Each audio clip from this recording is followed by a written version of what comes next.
เบอร์นาดหลวงเนาะเบอร์นาดหลวงนี่หลายคนจะฮู้อยู่คุ้นอยู่เนาะมันจะเป็นแบบนี้แหละนี่เป็นต้นแบบนี้แต่ว่าส่วนซานี่ทางเบอร์ทางต้นเด้อ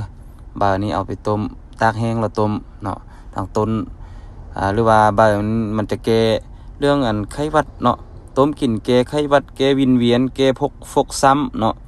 แล้วก็เจ็บหลังเจ็บเอวเด้อตัวนี้นะจากการกระทบบ่เฮ็ดลดลมบ่เฮ็ด